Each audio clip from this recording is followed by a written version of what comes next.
शांति, ओम शांति, ओम शांति, ओम।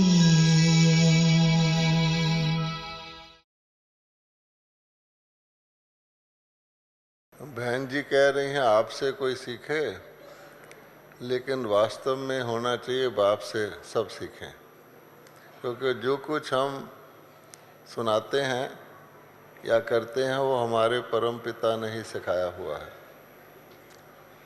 आज हम सब बहन भाई यहाँ पर वास्तव में 18 जनवरी अपने प्रजापिता प्यारे ब्रह्मा बाबा के स्मृति दिवस, जिसको समर्थी दिवस भी कहते हैं, मनाने के लिए मधुबन के शांति वन के विशाल डायमंड हॉल में इकट्ठे हुए हैं। ये भी सौभाग्य की बात है, क्योंकि ब्रह्मा बाबा को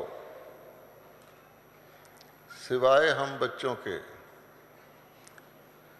शायद कोई भी नहीं वो जैसे हैं जो उन्होंने किया और अभी भी कर रहे हैं, कोई भी नहीं जानता। आप सब भी ब्रह्मा बाबा के अव्यक्त रूप में पाठ बजाने के समय के अंदर तो आ गए हैं जो नए भाई बहन आए हैं, लेकिन सोचिए कि जब भगवान ने, शिव बाबा ने उस रथ को अपना माध्यम बनाया, तो उस रथ के द्वारा बाबा के बच्चे बनने वालों को क्या अनुभव होता होगा।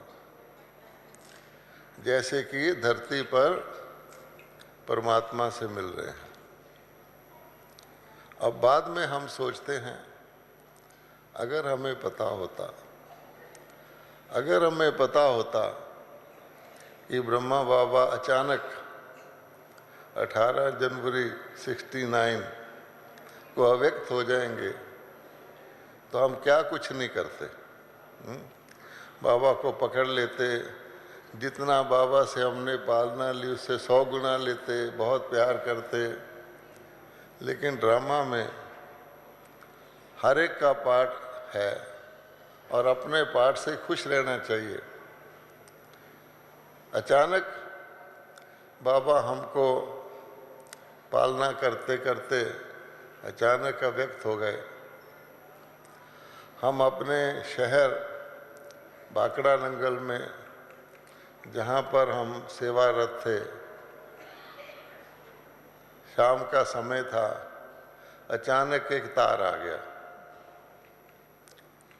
उसमें 3 शब्द ही लिखे थे, सिर्फ 3 शब्द क्या थे? पिताश्री एक्सपायर्ड ड्रामा। नीचे लिखा था कुमार का, प्रकाश मणि दादी का नाम। अब देखिए,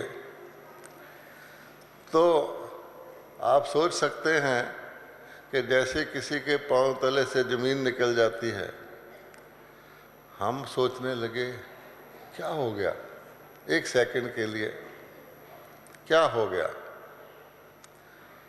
तो फिर हमारी क्लास के जो स्टूडेंट थे, हमने उसी वक्त सोचा कि चलो माउंट आबू, लेकिन तुरंत जाना था, लंबा रास्ता था, तो हम अपने स्टूडेंट्स में से 2-3 के घर गए, क्योंकि वहाँ बाकड़ा में ड्यूटीज़ लगती थी 8-8 घंटे की। कई तो ड्यूटी पर थे, उनको बताया, वो भी हक्का बक्का हो गए और उनको कहा बाकियों को भी बता देना। जब हम रास्ते से जा रहे थे तो हमारे सेंटर के लिए नया फर्नीचर बन के आ रहा था। तो मैंने देखा और लगा, अरे भाई आप फर्नीचर से क्या करना, ब्रह्मा बाबा तो चले गए। ऐसा वैराग की फीलिंग आई। बाकड़ा नंगल से हमने एक टैक्सी किया, चंडीगढ़ में आए, चंडीगढ़ से टैक्सी किया, दिल्ली आ गए। तो दिल्ली के भाई बहन भी तैयार थे मधुबन जाने के लिए, तो उन्होंने हमारे साथ मिलके टैक्सी किया। दादी ऑलराउंडर भी उसमें थी। तो ड्राइवर को कहा जल्दी से जल्दी ले जाओ, रुकना नहीं। तो वो जब मधुबन पहुंचा तो उसकी आंखें बिल्कुल लाल थीं और सारी रात कार चलाकर वो सुबह हम लोग 4 बजे पहुंच गए। शायद सबसे पहले हम ही पहुंचे थे। तो ब्रह्मा बाबा का शरीर पड़ा था। किसी को विश्वास नहीं हो रहा था कि ब्रह्मा बाबा ने शरीर छोड़ दिया है। हम सब इर्द गिर्द खड़े थे, बाबा के शांत चेहरे को देख रहे थे और जरा सी कोई चीज़ हिले तो हम समझते थे बाबा फिर उठेगा, ऐसा ख्याल आ रहा था। खैर ड्रामा तो ड्रामा ही है। फिर सबके मन में यही ख्याल था, अब बाबा का आगे पाठ कैसे चलेगा। पर धीरे धीरे बाबा ने खोला तो हमें पता लगा कि बाबा अव्यक्त क्यों हुए। तो बाबा ने ही बताया, क्योंकि सारे राज तो बाबा ही बताते हैं कि कोई भी आत्मा जब कर्मातीत हो जाए, संपूर्ण हो जाए, संपूर्ण पावन बन जाए, तो इस पतित शरीर में नहीं रह सकती। इसका हमें क्या शिक्षा मिलती है कि जब तक हम इस शरीर में हैं, कुछ ना कुछ रहा हुआ है पावन बनने के लिए। दूसरे बाबा ने कहा कि यद्यपि बाबा अपने ऊपर बहुत थोड़ा टाइम खर्च करते थे, सारा टाइम, रात को भी चले जाओ, अमृत वेले भी चले जाओ। पैरे वाले बताते हैं रात को भी बाबा उठ कर के चक्कर लगाते थे। रात को हम जाते थे तो बाबा जाग रहे होते थे, गुड नाइट सारे बच्चे करते थे। सुबह उठो तो बाबा फिर जाग रहे होते थे। फिर भी बाबा ने कहा एक तो थोड़ा बहुत टाइम मुझे अपने शरीर के लिए देना पड़ता है, प्रजापिता ब्रह्मा मैंने विश्व कल्याणकारी, और दूसरे शरीर का बंधन है, कहीं जाना हो तो शरीर को साथ लेके जाओ। इसलिए शिव बाबा ने ये पाठ पहले ही रखा हुआ था। और यज्ञ का इतिहास बताता है कि जब बहनें जाकर ध्यान में देखा करती थीं तो उनको ऊपर भी एक ब्रह्मा दिखाई देते थे और बाबा उनसे पूछते थे कि मेरे में और उसमें क्या फ़र्क दिखता है। तो वो यही कहा करती थी कि वो ज़्यादा चमकदार, बहुत ज़्यादा तेजस्वी दिखते हैं। धीरे धीरे उन्होंने कहना शुरू किया कि अब आप और वो एक जैसे ही दिखते हैं। पर उस वक़्त ना तो ब्रह्मा बाबा को और ना हमें किसी को पता था कि ये होने वाला है, बाबा का पाठ अव्यक्त होने वाला है।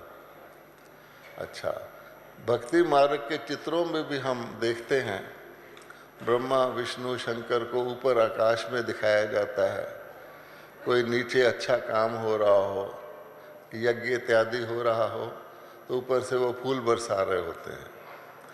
तो हम लोग तो ब्रह्मा जी को ऊपर ही समझते रहे हैं, लेकिन बाबा ने एक नाम बताया था, प्रजापिता। तो बाबा ने कहा प्रजा कहाँ रची जाएगी, आकाश में रची जाएगी या धरती पर रची जाएगी। तो ब्रह्मा के बारे में जो कुछ हमने लिखा हुआ जन्म जन्मांतर से माना भक्ति मार्ग में, उसका रहस्य भी बाबा ने खोला। लेकिन हम बच्चों को, जो बाबा के मुखवंशावली बच्चे बने हैं, अगर हम गौर से सोचें तो बहुत बहुत बहुत सौभाग्य प्राप्त है। और जिस प्रकार हम, जिन्होंने साकार बाबा से पालना ली, अब बाद में सोचते हैं पता होता तो हम पता नहीं क्या करते। जैसे कोई व्यक्ति शरीर छोड़ने लगे और उसको कहें कि मान लो तुम्हें ये जीवन दोबारा जीना है तो क्या करोगे, तो वो सोचेगा मैं ये गलती नहीं करता, ये टाइम वेस्ट नहीं करता, मैं ऐसे करता, मैं ऐसे करता।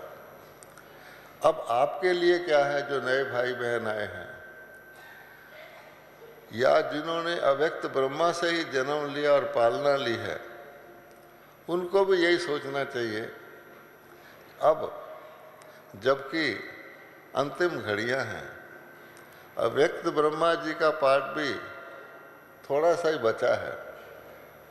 जब वो पूरा हो जाएगा फिर हम क्या सोचेंगे। इसलिए इस मिलन को जो बाबा एक बहुत ही अद्भुत तरीके से बच्चों के स्नेह में कर रहे हैं, और बाबा ने कहा है कि मैं नए बच्चों के लिए आता हूँ, क्योंकि अभी कुछ नए बच्चे और बाकी हैं, 9 लाख नहीं बने हैं, थोड़े से बाकी हैं जो जल्दी जल्दी बन रहे हैं।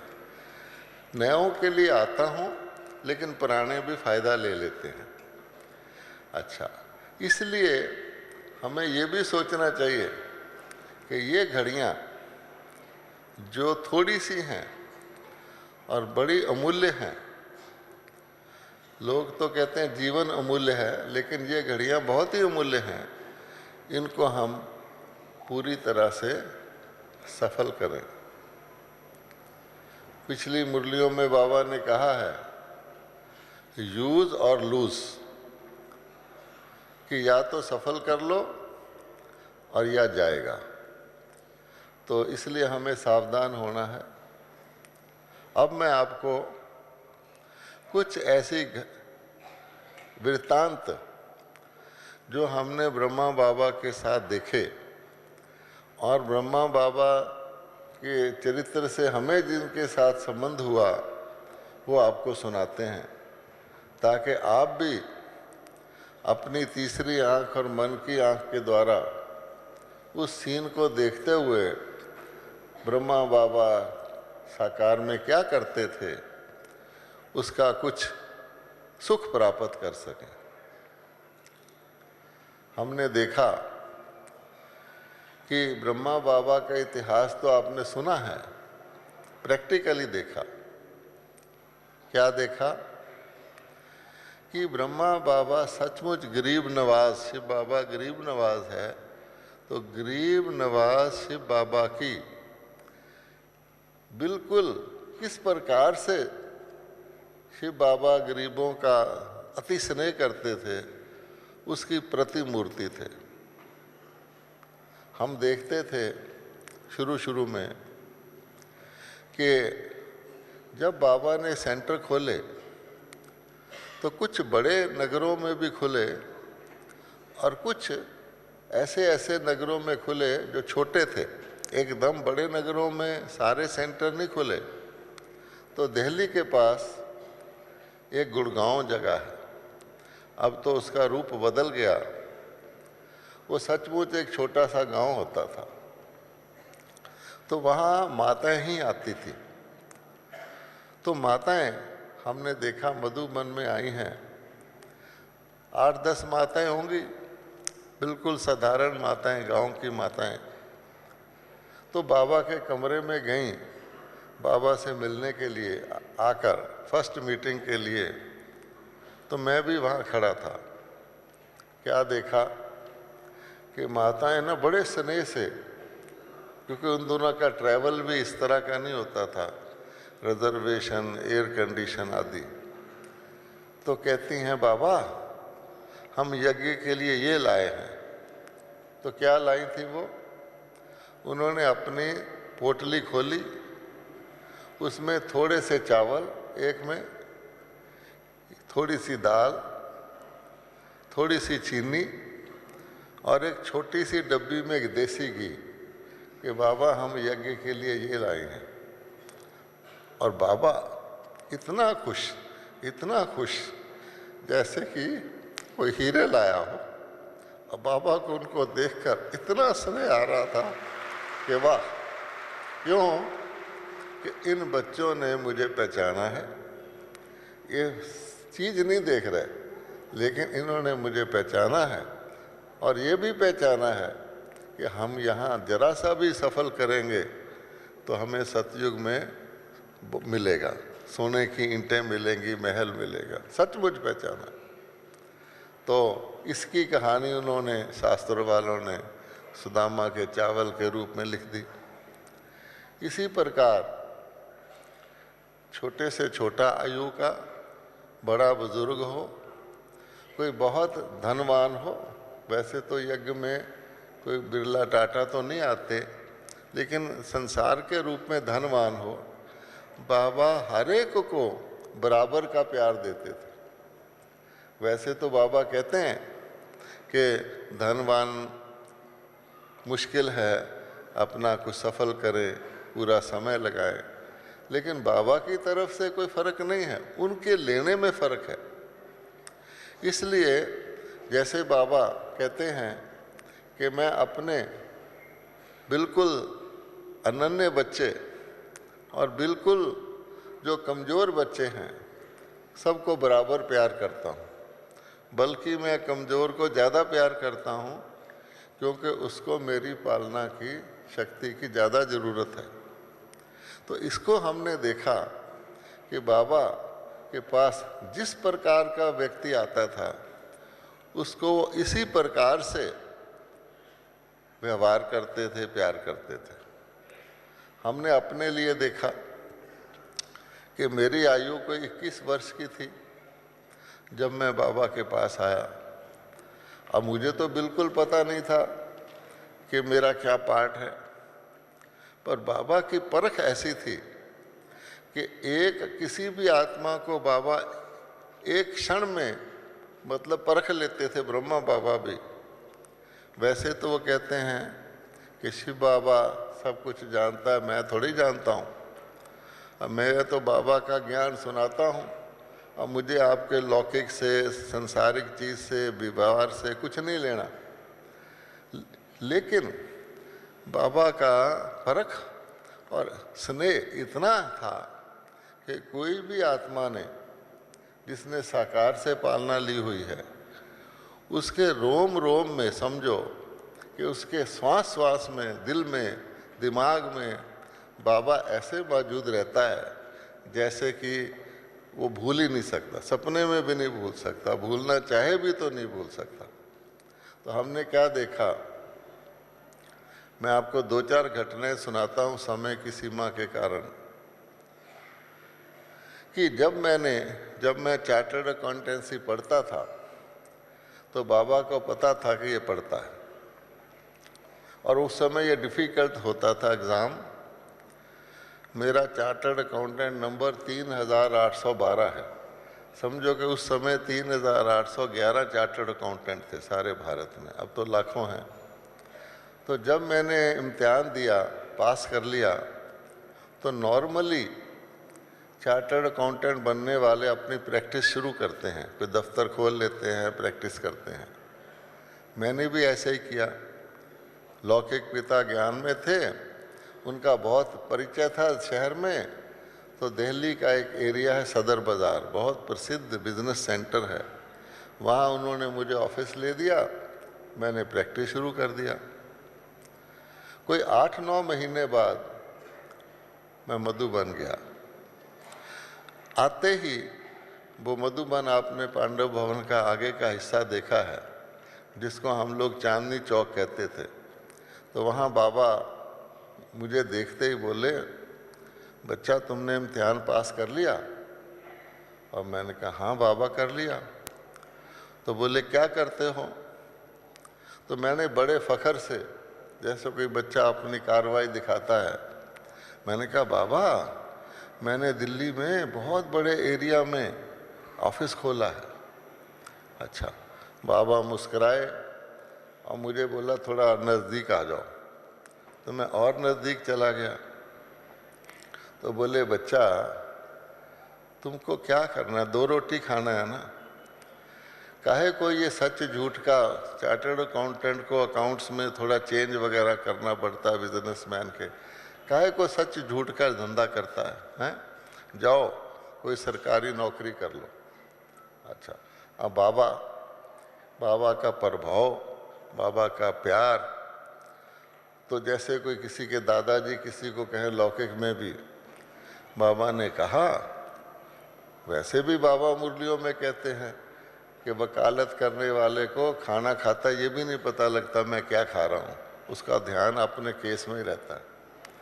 खैर, मैंने उसी घड़ी फैसला कर लिया जो बाबा ने कहा वही करना है, और ये बाबा का पक्का वायदा है कि सारी जीवन में कोई बच्चा एक भी बार कभी भी किसी इम्पोर्टेंट बात में बाबा की श्रीमत मान लेता है तो बाबा उसकी लाइफ भर उसकी मदद करता है। ये मेरा अनुभव है। अच्छा, मैंने वहीं फैसला कर लिया और दिल्ली आके अपने ऑफिस में दोबारा गया ही नहीं। अपने छोटे भाई को कहा जिसकी किताबें हैं वापस कर दो, फर्नीचर रजौरी गार्डन के सेंटर में भेज दो, मैंने ऑफिस में नहीं जाना। आगे क्या हुआ कि हमने कभी नौकरी की नहीं थी, ना हमारे पिताजी ने की थी, तो मैंने नेक्स्ट डे पहला दिन न्यूज़पेपर देखा नौकरियों के लिए, और उसमें जहाँ सर्विस के एडवर्टाइजमेंट होते हैं उसको देखकर जो पहला एडवर्टाइजमेंट मेरी नज़र में पड़ा, पहला ये चार्टर्ड अकाउंटेंट का है, मैंने उसको भर के हाथ से एप्लीकेशन लिख के भेज दिया। ये भी नहीं पता था मुझे कि टाइप कराते हैं, उन दिनों कंप्यूटर तो नहीं थे पर टाइप कराते थे, भेज दिया। अब देखो पीछे बाबा की शक्ति है, बाबा ने कहा है नौकरी कर लो, तो मुझे इंटरव्यू भी आ गया। अच्छा, अब देखिए इंटरव्यू में भाखड़ा नंगल, उस समय एक जंगल सा था और भाखड़ा डैम बन रहा था, तो 9 लड़के मेरे जैसे एक ही ट्रेन के डिब्बे में वहाँ इंटरव्यू के लिए गए, मैं भी उसमें बैठा था। वो सारे लड़के फटाफट अंग्रेजी बोल रहे थे, आपस में बात कर रहे थे, और मैं कोने में दुबका हुआ बैठा था, क्योंकि पहले तो कभी ट्रैवल ही नहीं किया कि इनके होते मुझे नौकरी कैसे मिलेगी, ये तो बड़े होशियार हैं। मैं उनसे बात भी नहीं कर पा रहा था। पंजाबी लोगों की इंग्लिश पंजाबी होती है, आप जानते हैं। अच्छा, इंग्लिश तो मैंने खूब पढ़ी हुई थी। अब डरते डरते मैं गया। जब इंटरव्यू हुआ मेरा तो उन्होंने 5 सवाल पूछे। अब क्योंकि मैं ज्ञान में था, तो आपको पता है ज्ञान वाले बच्चे जो होते हैं, आप सब जो यहाँ बैठे हैं स्टूडेंट, उनका पूरा मन पढ़ाई में नहीं लगता, लौकिक में। बाबा कहता है ये तो विनाशी पढ़ाई है, फिर भी ना लगने पर भी उनका काम चलता है, वो पास वगैरह हो जाते हैं, लेकिन उनका इंटरेस्ट नहीं होता। इसी प्रकार से मैंने तो प्रैक्टिस भी शुरू कर दी थी। उन्होंने प्रश्न पूछे बुक्स के, मुझे उत्तर नहीं आते थे, तो 4 प्रश्नों में तो जितने इंटरव्यू वाले लोग बैठे थे उन्होंने ऐसे ऐसे कहा, मतलब मेरे सवाल के जवाब गलत थे। 5वीं बार उन्होंने मेरे से पूछा आप क्या तनख्वाह लोगे। गवर्नमेंट की कंपनी थी, नई नई खुली थी, मुझे पता ही नहीं था कि पे स्केल क्या होता है, इंक्रीमेंट क्या होता है। तो मैंने कहा जी जो आप दे दोगे बस छुट्टी, और तो कुछ पता ही नहीं। अच्छा, हैरानी की बात कि मेरी सिलेक्शन हो गई और सब किसी की भी नहीं हुई। अच्छा, अब आप सोचो कि इसके पीछे किसकी शक्ति थी। बाबा ने कह दिया नौकरी करनी है तो मिलेगी। जब मैं वहाँ ज्वाइन किया तो मेरे को हैरानी बहुत थी कि मेरे 4 सवाल गलत और मुझे रखा गया है। तो पता लगा कि सरकारी कंपनी है, उसका नियम था कि जो मिनिमम तनख्वाह होती है ना, जिसके ऊपर से पे स्केल चलता है, जो वो मांगेगा उस पर उसको रखना है, जो ज़्यादा मांगे उसको नहीं रखना। छोटे छोटे यंग लड़के रखने हैं क्योंकि नई कंपनी है। तो बाकी जितने थे या तो ऑलरेडी जॉब कर रहे थे या उन्होंने सोचा कि जंगल में जाना है, कंपनी आप ही ज़्यादा पैसे देगी, इतनी से कौन आएगा चार्टर्ड अकाउंटेंट यहाँ। तो सब ने ही ज़्यादा तनख्वाह मांगी थी, थोड़ी ज़्यादा, किसी ने कुछ, तो इसलिए उन्होंने उनको नहीं रखा, मुझे रख दिया। समझा? जैसे कोई स्लो साइकिल की रेस करे, सारे गिर जाए, चाहे वो आगे ही हो वो फर्स्ट आ जाता है, इसी प्रकार से हुआ। पर बाबा की शक्ति। अब और बात देखो, उनको 6 चार्टर्ड अकाउंटेंट चाहिए थे, 6-7, बड़ी कंपनी थी। 1 महीने बाद उन्होंने तनख्वाह को 1.5 गुना करके पुनः विज्ञापन दिया, तो मेरी आप ही 1.5 गुना हो गई, क्योंकि मैं तो अंदर था। अगर पहले 1.5 गुना होती तो मैं बाहर होता। समझा आपने? इसलिए बाबा ने मुझे नौकरी दिलवाई। अब देखो ब्रह्मा बाबा की शक्ति कि दूर बैठे भी कैसे मदद। आपने एक बार ही मान लिया, बाबा ने कहा नौकरी करनी है, हाँ जी करनी है। अच्छा, इसी बात को आगे लेते हैं। बीच में 17 साल मैंने वो जॉब किया। 17 साल थोड़े नहीं होते। बीच में हमारी कंपनी में ही, क्योंकि उसकी 8-10 सारे भारत में ब्रांचेस थी, तो उन्होंने ऊपर की पोस्ट के लिए इंटरव्यू किया दिल्ली में। मेरा फिर वही हाल कि मैंने तो ज्ञान का काम करना है, जाके सेवा करनी है, शनिवार एतवार पंजाब में घूमने चले जाना है, काम अपना एक्यूरेट करना है, बाकी मुझे कुछ फर्क था नहीं। आप हैरान होंगे कि 17 साल में से 12 साल में फैक्ट्री के अंदर ही नहीं गया। ऐसा कोई होगा? अच्छा, बाहर हमारा ऑफिस था, बाहर से आ जाता था, गया ही नहीं। अच्छा, अब देखिए कि इंटरव्यू में फिर ना हो गई। मैंने देखा और फैक्ट्रियों से भी हमारे लड़के आए, बड़े होशियार हैं। तो मैं अपने लौकिक घर में आया दिल्ली में, जहाँ सेंटर भी था। तो वहाँ मैंने, पिताजी ने कहा खाना खाओ, मैंने कहा मैंने नहीं खाना, मुझे अब भूख नहीं है, मेरा इंटरव्यू अच्छा नहीं हुआ। उन्होंने कहा तुम बाबा के बच्चे हो, खाओ ना तुम्हें। मैंने कहा बाबा ये थोड़ी कहता है मेरा नाम बदनाम करो, मेरा इंटरव्यू अच्छा नहीं हुआ, मैं फेल हो जाऊंगा, दूसरे मेरे बॉस बन जाएंगे, मेरे असिस्टेंट, मुझे तो अच्छा नहीं लगता। फिर भी वो कहें, क्योंकि जिसका होते परीक्षा उसको तो बहुत फिक्र होता है, वो कहें नहीं नहीं कुछ नहीं, तुम बाबा के बच्चे हो। खैर, मैं वापस आ गया और इंटरव्यू के रिज़ल्ट का इंतज़ार करने लगा। मुझे पक्का पता था कि ये मैंने हार जाना, फेल हो जाना। हुआ क्या कि 8-10 दिन बाद रिज़ल्ट आया कि इंटरव्यू की कमेटी में कोई गड़बड़ थी। वो बनाते ना मेंबर्स, तो कोई यूपीएससी से लेते, कोई रॉन्ग मेंबर लिया हुआ था, इसलिए सारा इंटरव्यू क्रैश कर दिया गया, ख़त्म कर दिया गया। ना सिर्फ ये, बल्कि आगे के लिए उन्होंने फैसला कर लिया कि व्यक्ति का रिकॉर्ड देखकर, उसकी एनुअल रिपोर्ट देखकर तरक्की देनी है, जब तक कि बहुत हाई पोस्ट ना हो जाए। तो मैं तो खुश हो गया कि मेरा रिकॉर्ड तो बड़ा अच्छा था, काम बड़ा अच्छा, क्योंकि बाबा के बच्चे हैं, झूठ नहीं बोलना, बेईमानी नहीं करनी, रिश्वत नहीं लेनी। अच्छा, तो कई साल मेरी प्रमोशन होती रही रिकॉर्ड देखकर। अब लास्ट बात आपको सुनाते हैं कि बाबा का कहे का कहाँ तक असर है। लास्ट में क्या हुआ कि इससे पहले बाबा ने मुझे 2-3 बारी तैयार किया, इसको सरेंडर कराना है, मुझे नहीं पता था। ब्रह्मा बाबा का जो कमरा है आपने देखा होगा, वहाँ अव्यक्त बाबा आया करते थे और छोटा सा ग्रुप होता था, हम पर्सनली मिलते थे। तो एक बार मैं गया तो बाबा ने कहा बच्चा तुमने कोई आप सामान बनाया है?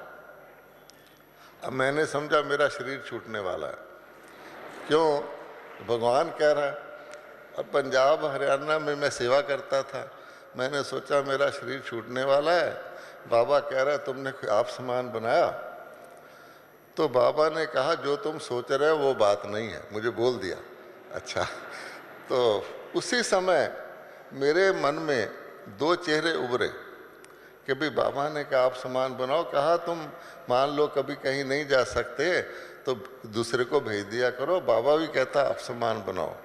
तो मेरे मन में एक अमीर चंद भाई पंजाब के और एक लक्ष्मण भाई, वो मेरे साथ जाया करते थे सेवा में, दोनों चेहरे उभरे। तो मैंने सोचा ठीक है, अगली बार मैं कोई कारण बना के कोई प्रोग्राम होगा, मैं नहीं जाऊंगा, उनको भेजूंगा। मैंने ऐसा शुरू कर दिया। अच्छा, नेक्स्ट टाइम फिर गया, क्योंकि उन दिनों दो महीने बाद जाते थे। फिर बाबा ने पूछा, बोले तुम किसी सेंटर पर रहे हो कभी? तो मैंने कहा बाबा मैं तो दिल्ली में आता हूँ, एक बार दिल्ली में मैंने म्यूज़ियम बनाया था, तो मैं 25 दिन छुट्टी लेके सेंटर पर रहा था। बाबा बोले ऐसे नहीं, मेहमान के तौर पे नहीं, अंदर रहो। रहते हो कभी? रहे हो? मैंने कहा नहीं बाबा, 25 दिन से ज़्यादा तो नहीं रहा।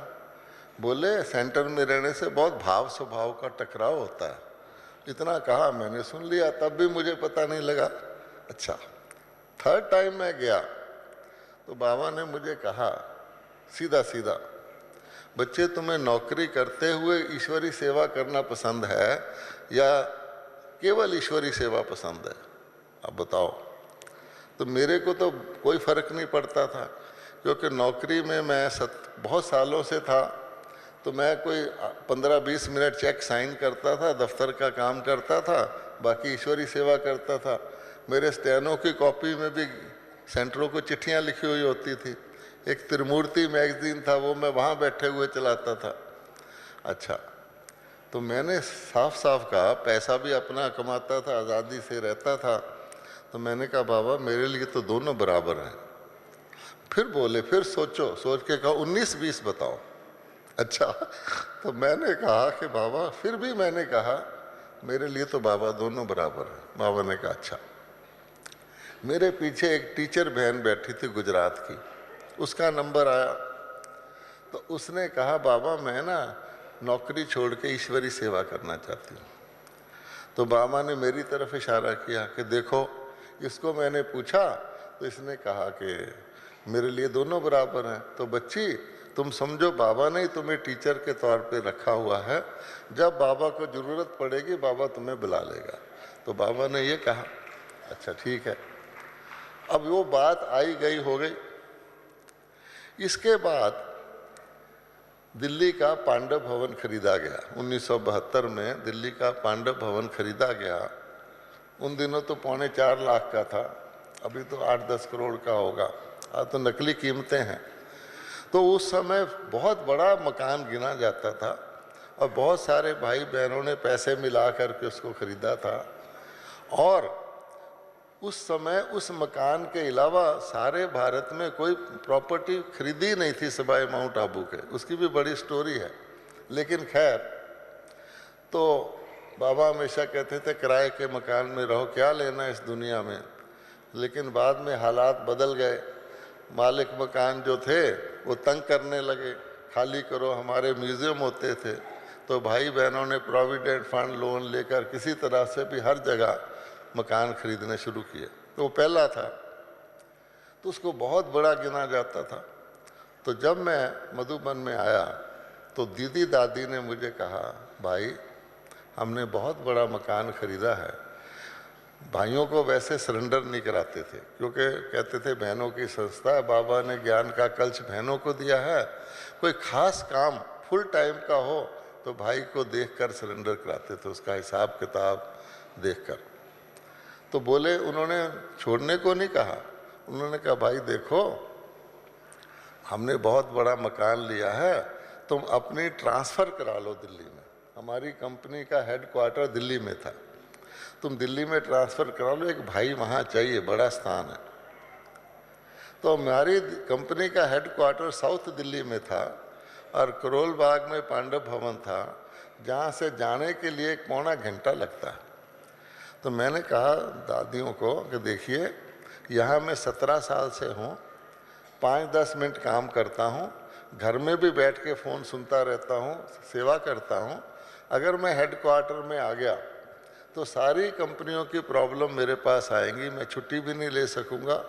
सुबह जाऊँगा, इतना रास्ता तय करूँगा, सेंटर में स्नान करूँगा, क्लास करूँगा, बस इससे ज़्यादा मैं सेवा नहीं कर सकता। अगर आप अपने मेरे मुंह से निकला, अगर आप समझते हैं तो मैं छोड़ देता हूँ। समझा आपने? उन्होंने कहा जैसी तुम्हारी मर्जी। लो जी, फिर मैं नौकरी छोड़ने का सोचकर दिल्ली से अपने शहर में आया। अब लास्ट बात यह है कि जब मैं आया तो हमारे डाक पड़ी थी, तो उस डाक में हमारी ही कंपनी में जो हाई पोस्ट थी उसका मेरे से अगली पोस्ट का इंटरव्यू था। अब एक तरफ मैं छोड़ रहा हूँ, एक तरफ इंटरव्यू आ गया। बताइए, कोई छोड़ने वाला इंटरव्यू करता है? अच्छा, खैर मोहिनी बहन वहाँ थी हमारे पास, संदेशी, जो यहाँ रहती हैं दादी कॉटेज में। तो मैंने कहा, बहन जी अब इंटरव्यू आ गया, बाबा से पूछ के आओ। क्या मुझे इंटरव्यू करना है? मैं तो सोचता हूँ मैं कल रिज़ाइन करने वाला हूँ। अब देखिए, तो कहती बाबा कहता है नहीं तुमको इंटरव्यू करना है। अच्छा, मैंने सोचा अभी क्यों करना है? जब मैंने कहा बहन जी मेरी समझ में नहीं आया कि जब मैंने कल छोड़ना है तो इंटरव्यू क्यों करना है? बाबा कहते हैं इंटरव्यू करना है। तो मैंने कहा कृपया आप दोबारा पूछ करके मुझे क्लियर करके बताइए। तो बहन जी तो ध्यान में जाती थी, उन दिनों ध्यान में जाना मुश्किल नहीं था। ये तो 1969 के बाद बाबा ने कहा है कि माया आ जाती है, सबका ध्यान बंद करो। वो पूछने गई और क्या उत्तर दिया, बड़ा आश्चर्यजनक उत्तर है। उसने कहा जब तुम छोड़ दोगे, बाबा कहते हैं, तब भी लोग पूछेंगे ये इसकी क्या पोस्ट थी, और अगर हायर होगी तो पोस्ट भी सेवा करेगी। अब बताओ, किसी की समझ में आ सकती है बात कि छोड़ दोगे, अगर डिप्टी कहेंगे तो कम सेवा होगी, फुल कहेंगे तो ज़्यादा होगी। इसको इंटरव्यू करना है। मैंने कहा ठीक है। अब जिस व्यक्ति को छोड़ना हो इंटरव्यू करके, उसका क्या इंटरेस्ट होगा इंटरव्यू करने में, जबकि पहले भी मैं 2 बारी ना हो चुकी थी, बाबा ने बचाया था। अब गया मैं। अब मज़ेदार बात देखिए, दिल्ली में इंटरव्यू था, बहुत बड़ा इंटरव्यू था। तो उसमें मिनिस्ट्री का आदमी भी आया हुआ था, सेंट्रल गवर्नमेंट का, फर्टिलाइज़र का, यूपीएससी का चेयरमैन था, 3 कंपनियों के जनरल मैनेजर थे, बहुत बड़ा बोर्ड था। और पर चांस मुझे ही सबसे पहले बुलाया गया। आपको पता है कि जिसको पहले बुलाते हैं इंटरव्यू में, उसको अच्छी तरह फ्रेश होते हैं ना, बहुत सारे सवाल पूछते हैं। मुझे तो कोई भय था नहीं, मैं चले गया। तो मेरा रिकॉर्ड देखा तो एक बोला कि देखिए 17 साल से आप एक ही जगह हैं, क्योंकि नॉर्मली वो कंपनी बदल देते थे, 2-3 साल बाद सीनियर को और जगह भेज देते थे। मैंने भी बाबा को कहा था, एक नाम रूप असम में हमारी फैक्ट्री थी। बाबा कहते थे असम में सेंटर नहीं है। तो मैंने खुद कहा था बाबा नाम रूप में सेंटर नहीं है, मैं कहो तो वहाँ ट्रांसफ़र हो जाऊँ। अब बाबा तो जानी जाननहार था, उसने कहा नहीं बच्चे वहाँ बहुत मच्छर होते हैं, बहुत बारिश होती है, तुमको नहीं जाना, यहीं रहना है। अच्छा ठीक है। तो मुझे बोले कि 17 साल आप रहे हैं, अब अगर हम आपको प्रमोशन देंगे तो आपकी नौकरी बदलना पड़ेगा। अब मैं तो निडर था, नौकरी छोड़नी थी। मैंने कहा देखो जी, मेरे घर में ब्रह्मा कुमारी सेंटर चलता है, आपको पता है, और सारी फैक्ट्री के एरिया में कोई प्राइवेट मकान नहीं है, इसलिए मेरे तो हालात सेम हैं। मैंने कुछ हाँ ना नहीं किया। अच्छा, इतने में क्या हुआ कि जो चेयरमैन था उसका मिनिस्ट्री से फ़ोन आ गया कि आपको बुला रहे हैं। वो कहता मैं जाता हूँ। तो बोले इंटरव्यू क्या क्या करना है? बोले आ जाऊँगा, पूछते रहो। अच्छा, अब मैं और सोचा कि अब तो और ज़्यादा पूछेंगे, मिनिस्ट्री से आना है, 10 मिनट 15 मिनट लगेंगे। अब क्या हुआ, वो सारे रिलैक्स हो गए। अब उन्होंने कहा वो तो चला गया है, तो मुझसे पूछते हैं आपकी हॉबी क्या है। अब देखिए क्वेश्चन कौन से हैं। मैंने कहा जी मेरी क्या सोचूं, हॉबी मेरी क्या थी? तो मैंने कहा जी कि स्पिरिचुअल स्टडी। अच्छा, तुमने गीता पढ़ी है? मैंने एक ही शास्त्र पढ़ा था, गीता हिंदी में। मैंने कहा हाँ जी पढ़ी है। अच्छा, बोले कि गीता का सबसे इम्पोर्टेंट श्लोक कौन सा है? अब मुझे तो गीता संस्कृत की आती नहीं, मेरे मन में था कि कुछ योग क्षेम वगैरह होता है, तो मैंने कहा जी मन मना भव। अच्छा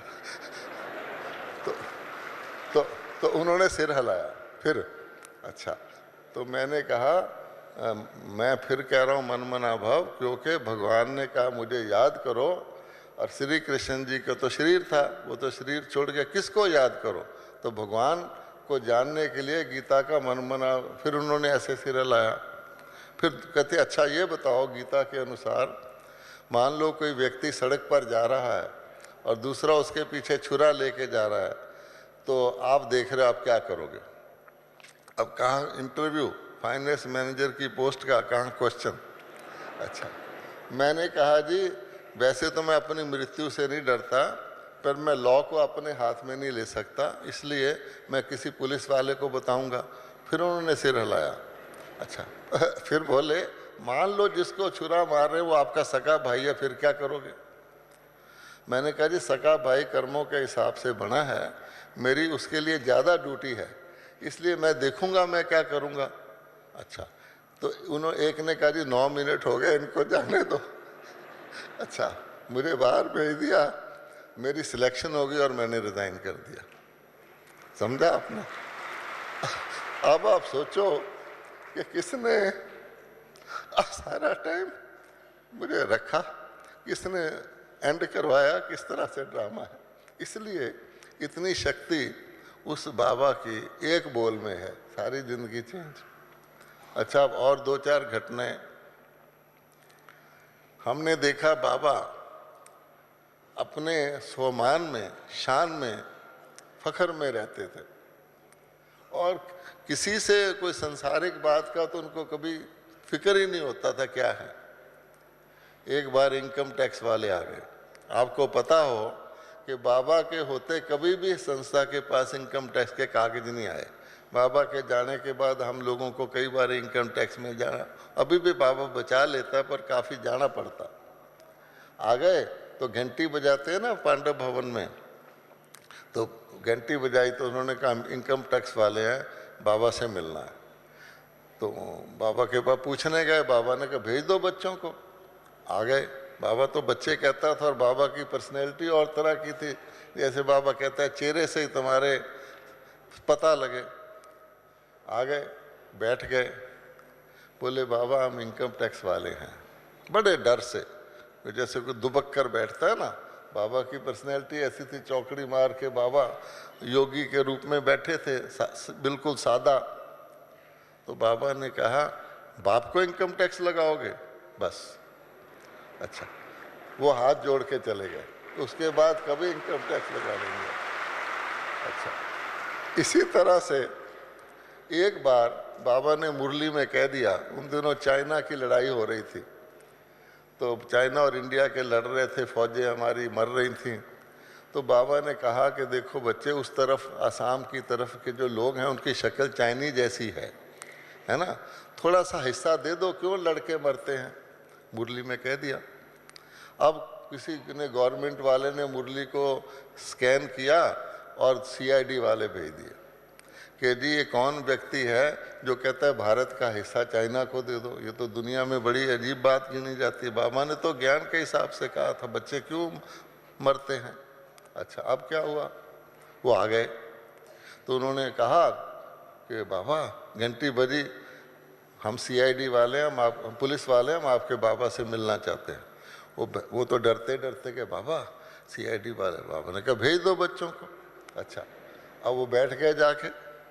अब क्या हुआ कि बोले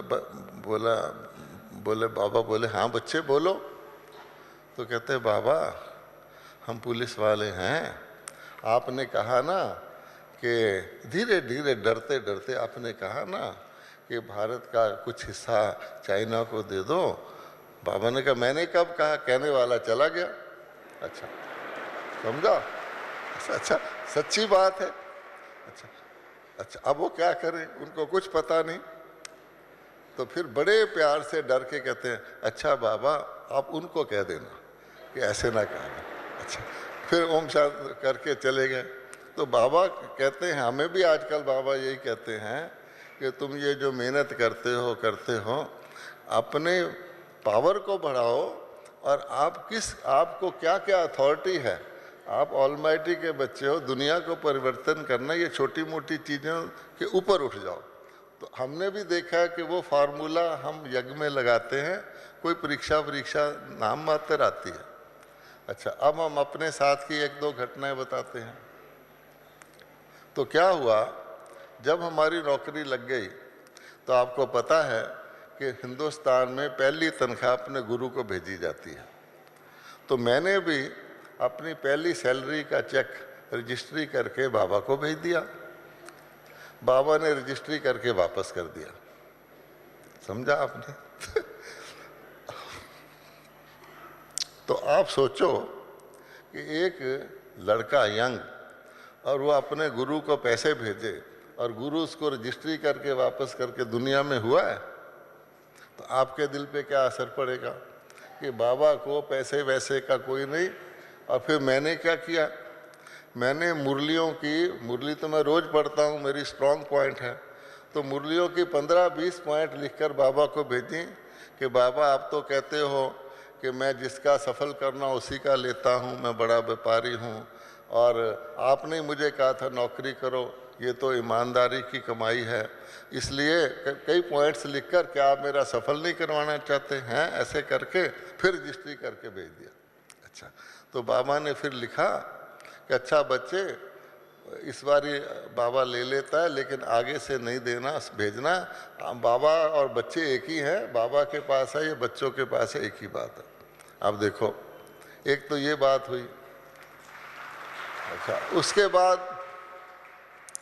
उसके बाद देखिए कि जब हम मधुबन आते थे तो हम लोगों को एक चांस मिलता था, जो परिवार होता था बाबा के साथ भोजन करने का, तो हमें भी चांस मिलता रहता था। तो एक ऐसे चांस में आम आए हुए थे, आम का सीज़न था, तो आम लच्छू बहन थी तो सबको आम मिला। तो मेरी लौकिक माता को पता था कि इसको आम पसंद है, तो उसने क्या किया, बहुत चुपके से टेबल के नीचे से अपना आम मेरी तरफ ट्रांसफ़र कर दिया। उसने समझा बाबा ने नहीं देखा है। अच्छा, ट्रांसफ़र कर दिया बहुत धीरे से। अच्छा, जब भोजन पूरा हो गया तो बाबा ने लच्छू को बुलाया कि लच्छू एक टोकरी में आम डाल के लाओ। वो सारे आम मुझे दे दिए, कहा बच्चे ले जाओ आम खाओ। अच्छा, अब मैं तो समझ गया लेकिन बाबा का स्नेह इतना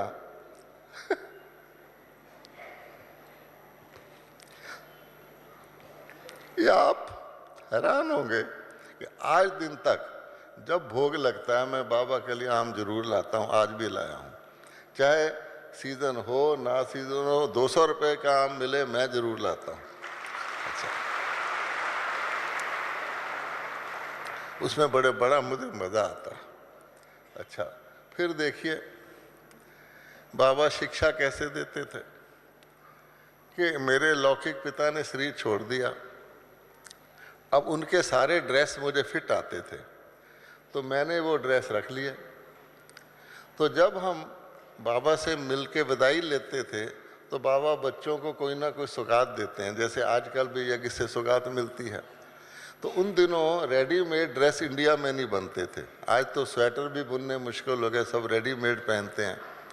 लेकिन कुछ बाबा के बच्चे विदेश में रहते थे जो कभी कभी विदेश से रेडीमेड ड्रेस बाबा को दे जाते थे, जैसे जयंती बहन के पेरेंट्स हैं और हैं हांगकांग के हैं। तो बाबा वो ड्रेस मेरे लिए रख लेता था कि ऑफिसर है इसके काम आएगी। और मेरे पास बाबा के दिए हुए इतने ड्रेस थे कि मेरी कंपनी वाले मुझे बेस्ट ड्रेस्ड पर्सन गिनते थे, मुझसे पूछते थे कहाँ से लाई है। अच्छा, अब क्या हुआ कि इसी प्रकार से मैंने, आपको पता है यज्ञ में तो कोई बूशर्ट पैंट वगैरह पहनता नहीं जब रहता है। जब हम वापस जाते हैं तो लास्ट डे को मैंने अपनी लौकिक ड्रेस पहनी हुई थी, अपने पिताजी की बूशर्ट पैंट। अब बाबा से विदाई लेने गया तो बाबा ने कहा बच्चे लो बाबा के सौगात लो। बाबा ने एक ड्रेस दिया।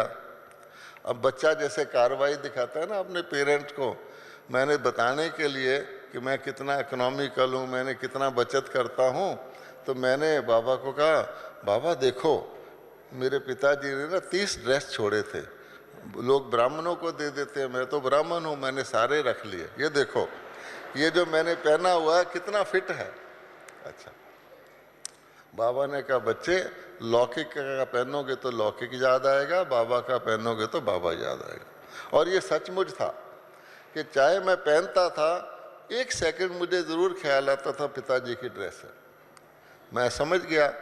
तो अगली बार जब मैं मधुबन आया तो 30 के 30 ड्रेस ला के मैंने सरेंडर कर दिए। मैंने कहा किसी को दे देंगे, जैसे और क्या करता मैं, अच्छा कर दिए। उससे अगली बार आया, अब देखिए, तो धोबी घाट पे एक भाई मेरे पिताजी की बूशर्ट पहन के कपड़े धो रहा था। अच्छा, पीले रंग की बूशर्ट थी, क्योंकि लॉक यहाँ भी बूशर्ट पैंट कौन पहनता है बीके सरेंडर, तो वो कपड़े धो रहा था, उसने पहन रखी थी। तो मैंने कहा ओ देखो मेरे पिताजी की ड्रेस। अच्छा, तब मुझे ख्याल आया कि उसको छोड़ने के बाद भी मुझे याद आ रहा है, अगर मैं 30 ड्रेस पहनता रहता तो मेरा योग किससे लगता, समझा आपने। तो ये थी बाबा की, इस तरह की बहुत सारी बातें हैं। लास्ट बात, क्योंकि अभी टाइम होने वाला है, जब भोजन होता था तो भोजन के बाद बाबा बच्चों के साथ खेलते थे थोड़ा सा, उसमें मैं भी शामिल होता था। तो पहले बाबा ताश खेलते थे कुछ तरीके से, मुझे ताश खेलना नहीं आता था।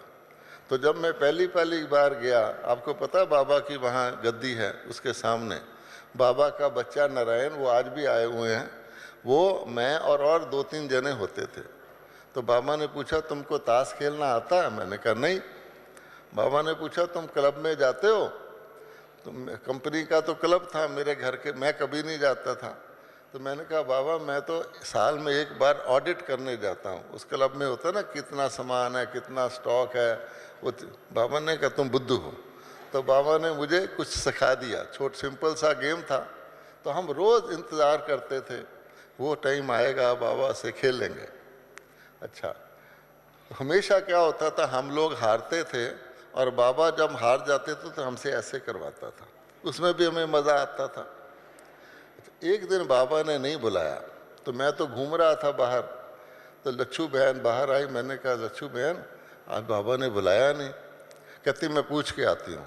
गई, कहती बाबा कहता अपने साथियों को ले आओ, आ जाओ। हम चले गए, तो बाबा थोड़ा सा झुका हुआ था, खेलने लगा और बाबा हार गया। हम बड़े खुश कि आज बाबा पहली बारी हार गया है, लेकिन ये तो नहीं कह सकते बाबा आप ऐसे करो। अच्छा, पर हम बड़े खुश थे। जब हम खेल के बाहर निकले, मैंने कहा लच्छू बहन बाबा हार गया। कहती है तुमको पता है बाबा को हाई फीवर था, फिर भी तुमने कहा तो बाबा ने तुम्हारा दिल रखने के लिए बुला लिया। अब बताओ, समझा। तो इस प्रकार की अनेक बातें क्या सिद्ध करती हैं कि अभी भले बाबा अव्यक्त है, लेकिन हम सब बच्चों को उसी तरह देखता है, उसी तरह, और अव्यक्त वालों को तो और ज़्यादा प्यार से देखता है कि मैं अगर मेरा बस होता तो मैं शरीर में आके इनसे मिलता है। अब तो दूसरे शरीर में आता है, फिर भी आप उसी भाव से देखेंगे कि शिव बाबा तो शिव बाबा है, हमारे ब्रह्मा बाबा हम बच्चों को हमारी तरफदारी भी करते हैं। कभी शिव बाबा कहते हैं ये तैयार क्यों नहीं हुए, तो फिर बाबा का डायलॉग आता है, पहले मुरलियों में आया करता था, बाबा पुराने संस्कार है ना, ठीक हो जाएंगे बच्चे। आजकल नहीं आता, क्योंकि आजकल बाबा हमें समान बनाता है। ओम शांति। अब मेरा टाइम पूरा हो।